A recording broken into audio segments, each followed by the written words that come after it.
தமிழக பத்திரப்பதிவு அலுவலகங்களில் நாளை முதல் 1000 ரூபாய்க்கு மேல் ரொக்கப்பணம் பெறக்கூடாது என ஸ்டார் பதிவாளர்களுக்கு உத்தரவிடப்பட்டுள்ளது. விரைவில் ரொக்க பரிமாற்றத்தை முழுவதுமாக தடுக்க பாயிண்ட்ஸ் ஆஃப் சேல் கருவிகள் பயன்படுத்தப்பட உள்ளன.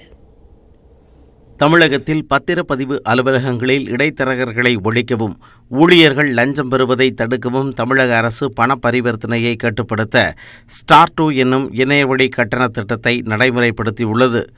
அதை மேலும் செம்மைப்படுத்தும் வகையில் ஜனவரி 28ஆம் தேதி முதல் பதிவுத்துறைக்கு செலுத்த வேண்டிய கட்டணங்கள் 5000 ரூபாய் வரை வரைவோலையாக மட்டுமே செலுத்த வேண்டும். ரொக்கமாக பெறக்கூடிய இனங்களுக்கு 1000 ரூபாய் வரை மட்டுமே ரொக்கமாக பெற வேண்டும் என அதிகாரிகளுக்கு உத்தரவிடப்பட்டுள்ளது. மீதி தொகை முழுவதையும் பத்திரப்பதிவுத்துறையின் இணையதளம் மூலம் ஆன்லைனில் செலுத்த வேண்டும். விரைவில் பாரத ஸ்டேட் வங்கியின் பாயிண்ட் ஆஃப் சேல்ஸ் கருவிகள் மூலம் பத்திரப்பதிவு கட்டணங்கள் அனைத்தையும் செலுத்த ஏற்பாடுகள் செய்யப்படும் என்றும் அதன் மூலம் ரொக்க பரிமாற்றம் முற்றிலும் நிறுத்தப்படும் என்றும் அதிகாரிகள் தெரிவித்துள்ளனர்.